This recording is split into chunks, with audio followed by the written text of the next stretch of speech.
Hallo und herzlich willkommen auf Epic. Heute bei uns Shooting Basics mit Rosi, das Thema Lowlight.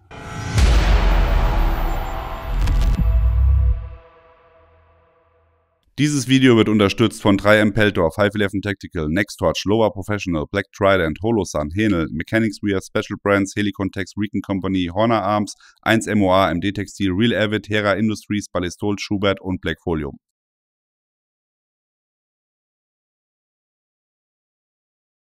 Bevor ich anfange, nochmal einen kleinen Hinweis. Das hier ist jetzt ein Lampen-Dummy. Wenn ich jetzt Behördentraining mache, nehme ich natürlich richtige. Hier jetzt aufgrund der gesetzlichen Maßnahmen nur mit dem Dummy zu arbeiten. Mit der taktischen Waffenlampe kann jeder arbeiten. Yachtscheininhaber können Verteidigungsschießen durchführen, bla bla bla. Für uns wichtig ist, ich möchte euch einmal zeigen, die 7 unterschiedlichen Anschläge, die Standardanschläge. Ich werde auch keine englischen Ausdrücke da verwenden. Ich bemühe mich jedenfalls. Wichtig ist einmal zu verstehen, um was es geht. Die 7 grundsätzlichen Anschläge sind Waffenfern hoch, links und rechts, waffennah, rechts, links und tief und Kopf. Die Waffenfern verwende ich vor allen Dingen zum Navigieren. Ne? Wenn ich jetzt von A nach B gehe, leuchte ich, Licht aus und ich bewege mich im Dunkeln. Ich leuchte aus der Deckung, 21, 22 und wenn hier was passiert, kann ich arbeiten. Die waffennahen Anschläge verwende ich vor allen Dingen zum Schießen. Aber ich muss aus jeder Position trotzdem kämpfen können. Gut. Ich mache sie gleich einmal vor, dass ihr das mal sehen könnt. Ja. Ich verwende jetzt hier eine TA30 mit einem Fingerring. Das ist halt die ganz neue. Wichtig dabei, ich kümmere mich gar nicht so groß um die Lampe. Wenn ich die Hand frei brauche, schleudere ich rum, kann arbeiten. Zeige ich euch gleich. Ich kann damit arbeiten.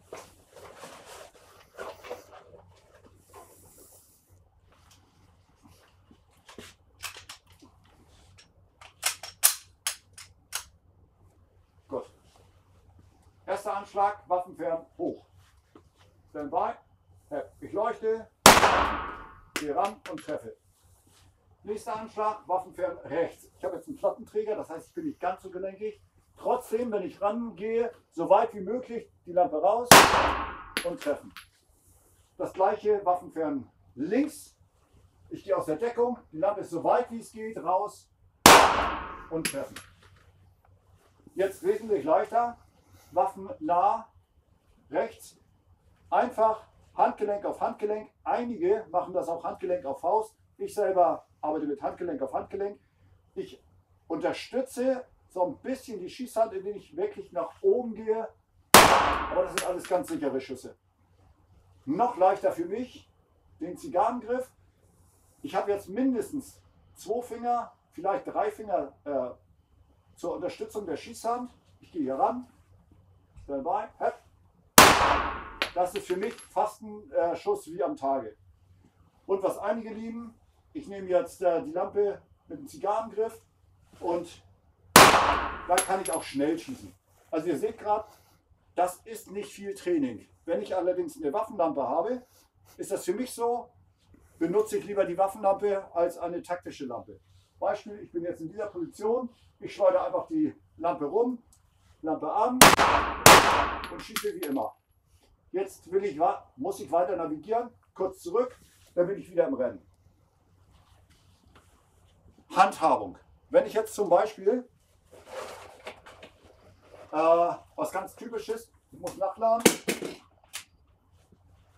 Standby, so, Waffe ist leer, einfach wegschleudern. Ich habe auch gleichzeitig meine Lampe weggeschleudert und ihr seht, der Drill ist genau der gleiche wie immer, wie am Tage. Egal was ich mache, ich kann sogar teilweise die Lampe in der Hand behalten, und bin schnell. Ich kümmere mich nicht darum, wo ich sie wegstecken muss, da habe ich gar keine Zeit zu im Einsatz. Das war es eigentlich schon. Okay, wäre jetzt nur noch das Thema, worüber wir sprechen sollten, auch bei den Lampen. Du hast ja auch gerade richtig gesagt, du hast eine Waffenlampe, du hast eine Handlampe. Die Benutzung, du hast gesagt, du benutzt primär lieber die Waffenlampe. Warum ist es? Schießen. Zum Schießen, exakt, darauf wollte ich hinaus. Ja. Das Thema ist ja ganz häufig so, viele sagen, ja, ich habe eine Waffenlampe, ich brauche keine zusätzliche Handlampe. Aber falsch.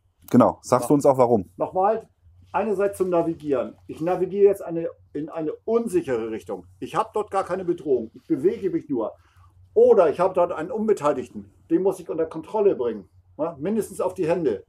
So, ich kann natürlich jetzt nicht auf einen Unbeteiligten oder auf das Kind, was ich jetzt nochmal mir anschaue, oder den Weg mit der Waffe. Du bestreichst sonst alle mit der Waffe. Auf jeden Fall. Exakt. Ein Verstoß Genau. gegen Sicherheitsregel 2. Ja, sehr gut. Danke. Das wollte ich einfach nur noch mal hören, weil das vielen tatsächlich nicht bewusst ist. Die sagen, ey, ich habe das an der Waffe, passt. Ja. Ja, super. Gut. Dann würde ich sagen, machen wir noch mal das Gleiche. Wir rüsten uns mal um auf Helm mit Nachtsichtgerät, dass wir dann auch einmal noch mal ein bisschen mehr Dunkelheit haben im Endeffekt. So, wir haben jetzt aufgerödelt, einmal Schubert-Helm, einmal Nachtsichtgerät. Gibt jetzt natürlich verschiedene Möglichkeiten zu schießen. Die gesetzliche Lage hier ermöglicht uns jetzt leider nicht mit Lasermodulen zu schießen. Das wäre wahrscheinlich die übliche Vorgehensweise. Du schießt eher aus der Hüfte. Aus der Laser Ready. Aus der Laser Ready, genau. Danke, das ist nicht so mein Fachgebiet.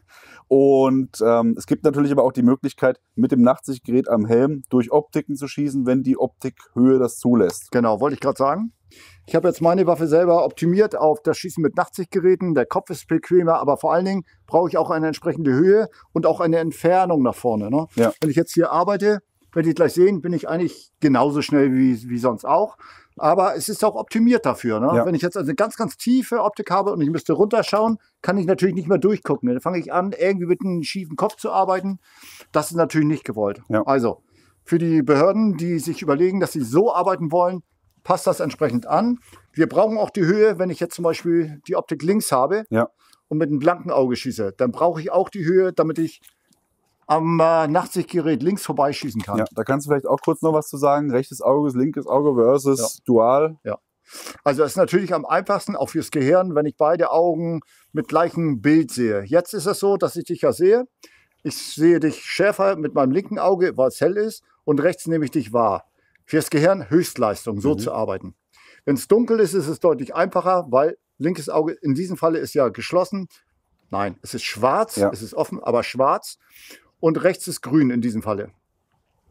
Wenn ich jetzt die Optik auf die andere Seite nehme, dann kann ich zum Beispiel mit einem IR-Laser schießen und rechts sehe ich noch dunkel, aber jetzt geht das Licht an, dann muss ich halt schnell schießen können. Okay. Wenn ich jetzt mit einem Auto fahre, mit Nachtsichtgerät, dann ist das auf jeden Fall zu empfehlen, dass ich beidäugig um auch schaue. die Wahrnehmung zu erhöhen. Dass es größer wird, genau. Und deswegen haben viele taktische Lampen die Möglichkeit, entweder nach rechts wegzuklappen oder ein Auge nach oben zu klappen. Wenn ich als Aufklärer unterwegs bin, nehme ich meistens beide Nachtsichtgeräte oder halt meine Lucy dienstlich, habe beide Augen geöffnet und kann mich dann vorarbeiten. Okay. Wenn ich dienstlich arbeite mit meiner Lucy, wir haben immer noch Lucy, dann ist das so, wenn ich jetzt vorgehe und es geht Licht an, dann muss ich halt die ganze Lucy hochklappen, weil ich kann nicht teilen. Ja. Okay, dann mach mal vielleicht 1, 2 Schuss, dass wir mal sehen, wie die Höhenausgleichung hier mit der Optik ist. Okay.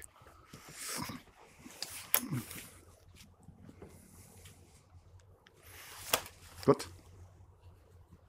Sie hat sich abgeschaltet. Hat sich abgeschaltet. Ich komme. Muss man natürlich dazu sagen. Jetzt an? Negativ. Jetzt an. Jetzt ist an? Ja. Okay. Wir mussten Rosi ein fremdes Nachtsichtgerät unterjubeln und die Temperaturen sind auch etwas niedrig, von daher ist hier eine kleine technische Störung. Gut. Im Prinzip war das gleiche. Standby. 4. 3. 3.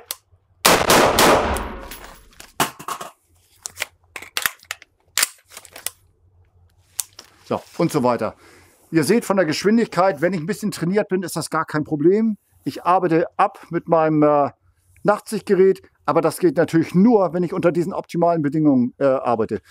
Wenn ich jetzt schräg arbeite, brauche ich eventuell ein bisschen Zeit, um einen entsprechenden Punkt zu finden. Aber jetzt in diesem Falle bin ich fast genauso schnell wie sonst auch. Okay.